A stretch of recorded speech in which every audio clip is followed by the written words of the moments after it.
Hi everyone, welcome back to another video. Hope you all are doing good. It's Onam festival and today's video is few Kheer or Paayasam recipes as a part of this festive season. Hope you will like it. Keep watching. Beginning with the Kheer or the Paayasam that's made with pumpkin. For this I've taken split Moong Dal, 1 cup.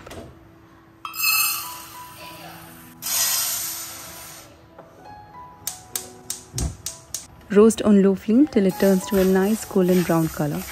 Make sure flame is low or else it can burn quickly.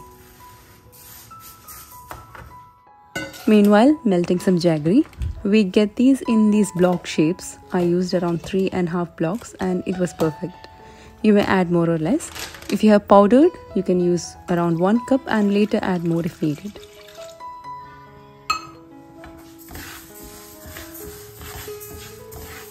I melted the jaggery in 1.5 cups water. Do not forget to stir the dal in between.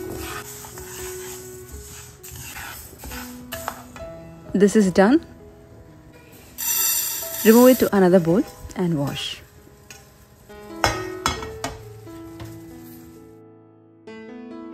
Now add that to a pressure cooker. Add 2 cups water and cook for a whistle.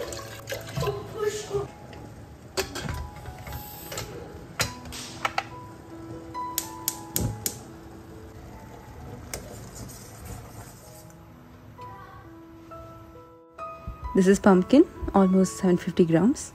Peel and cut into chunks.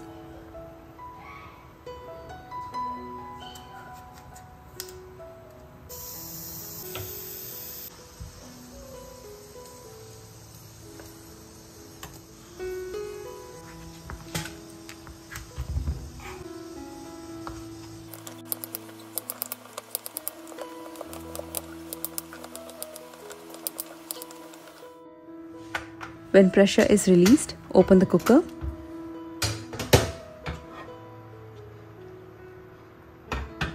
Now add the pumpkin chunks into the dal along with 1 more cup water. Give a mix. Cover and cook on high flame till the first whistle and then reduce the flame to low. Then cook for 4 minutes.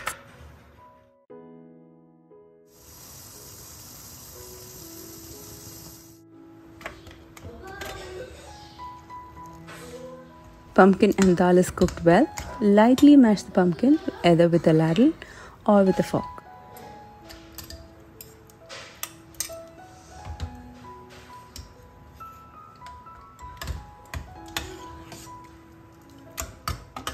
Time to add jaggery syrup. Strain to remove impurities.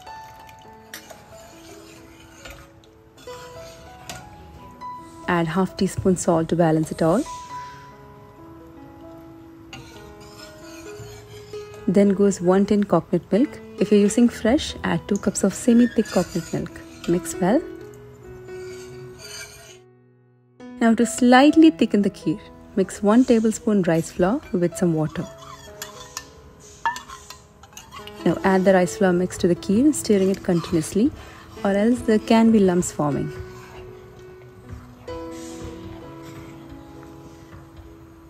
Let it boil for a few seconds and turn off the flame.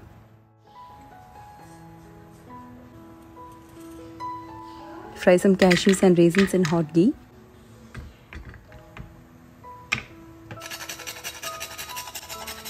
Add a pinch of nutmeg powder to enhance the flavor, and this is completely optional.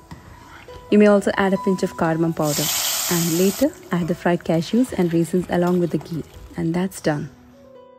Arman wanted to have it in a glass, whereas the rest of us love to have it in the traditional way. Pour onto a banana leaf and have it by mashing a banana and papad. This is divine. Once you have it this way, you will never want the kheer in a glass anymore. At least I prefer to have it on a banana leaf. Next is another traditional combination in the down south of Kerala. That's in Trivandrum, the capital city of Kerala. It's Boli and Paayasam or the Kheer.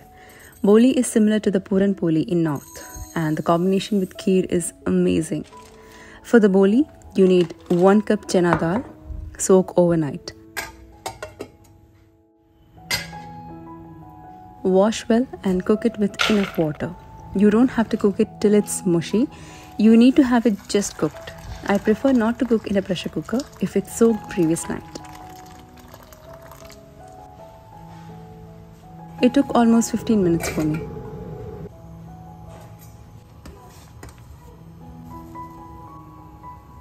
So this is done. This is cooked to be soft enough but not mushy to make it a paste. Strain and let the water completely drain. Meanwhile, let's make the dough. For that, I have taken 1 cup all-purpose flour, some salt, for a color adding a pinch of turmeric or say quarter teaspoon. Mix. Now add water and knead to a soft dough. It should be a bit more softer than a chapati dough.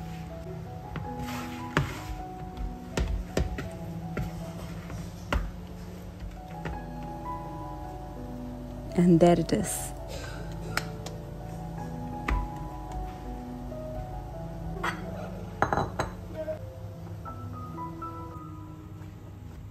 Now add gingerly oil to cover the dough. You may add vegetable oil, but this is what it's traditionally used. The dough needs to be soaking in. Keep as such for 20 minutes. Now add the drained dal into a pan along with 1 cup sugar. Dal and sugar should be of same quantity. Mix till the sugar melts. Keep on low flame.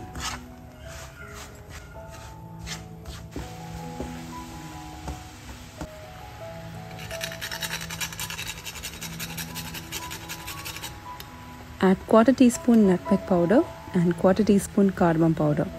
These two are mandatory for the boli. Now turn off the flame and grind the dal.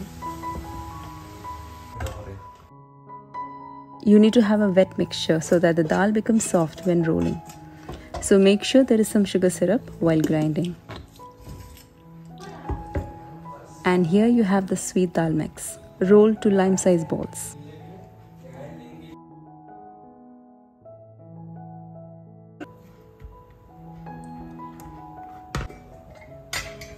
Now take a small amount from the dough, which will be really stretchy. You don't have to use a roller pin, you can do it with your palm easily. Place 1 dal bowl in the middle of the dough and cover just like how you stuff aloo paratha. Remove the excess dough if you get. And now dip this in rice flour. Now roll to a paratha. Cook just like how you cook chapati, but this one will be really soft and delicate, so be careful of it breaking.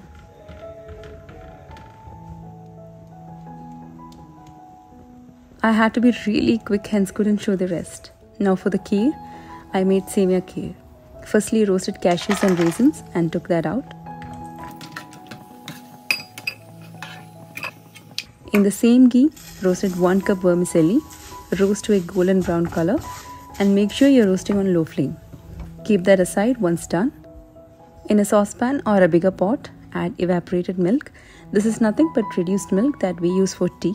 If you don't have this, you can use just normal milk.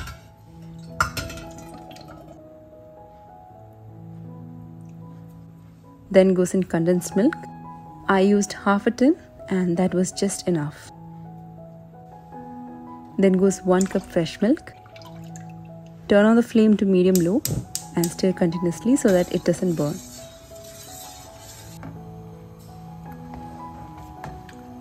Once it is hot enough or about to boil, add the roasted vermicelli and mix. Let it boil for a minute on low flame. Then goes in the fried cashews and raisins. Mix and let it boil for another minute.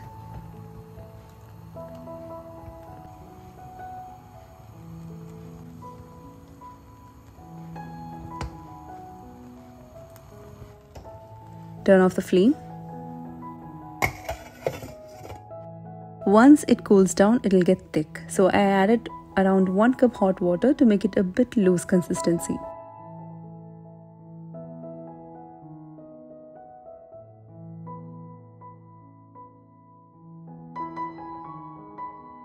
Gently place a boli on your plate. Pour the kheer over it.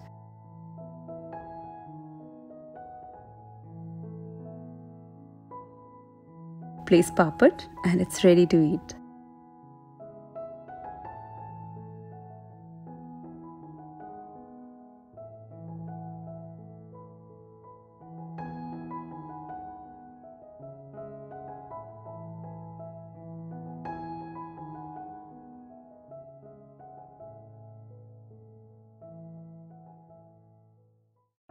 Next is another one, a kind of experiment that turned out to be delicious. It's tiny rice dumplings with coconut milk. For this you need rice flour, and I have used roasted rice flour, 1 cup.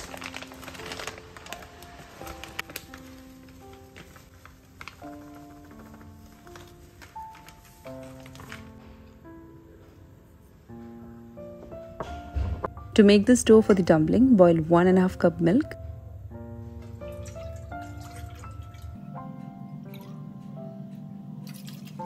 Add 1/4 to 1/2 teaspoon salt. Usually when we make rice rotis, water is used. Here, to make it even more softer and tastier in the kheer, I have used milk. Transferring to another pan after straining it.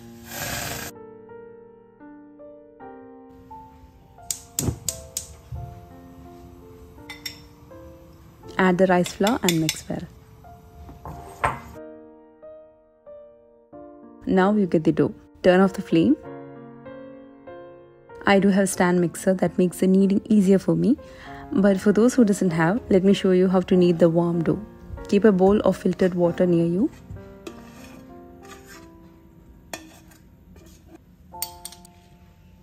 Add 4 tablespoons of grated coconut. You can add this to the milk just before adding the rice flour as well. Dip your hand in the water and knead.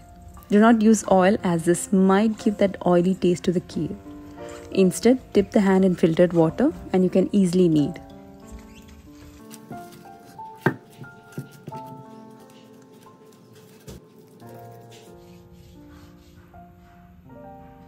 Make tiny balls from the dough.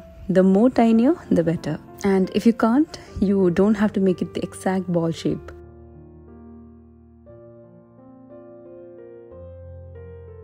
Place all the tiny balls in a steamer.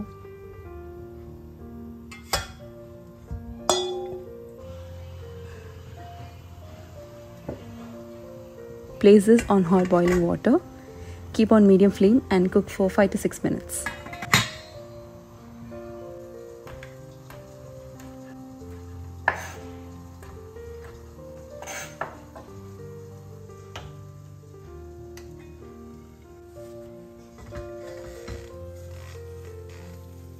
Into a pot or saucepan, add coconut milk. I used 1 tin. If you're using fresh, you may use 2 cups semi-thick coconut milk. Then I added 1 more tin of water. Add near to 1 cup sugar. You may add more or less.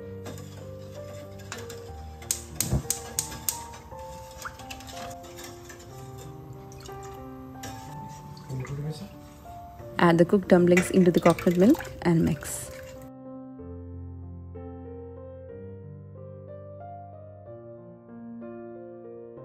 The coconut milk do not have to boil. Meanwhile, fry cashews and raisins in hot ghee.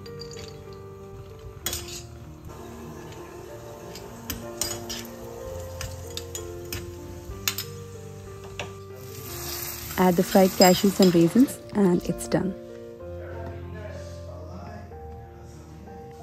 Once this cools down, it'll be more thick. But my family didn't have the patience for that. Served warm kheer with banana and papad. So that's all for these delicious kheer recipes. Hope you all will try these and let me know your feedback through my Instagram or email. Do share your picture because I love to see them. Thank you so much for watching. See you all with another video. Until then, take care. Bye-bye.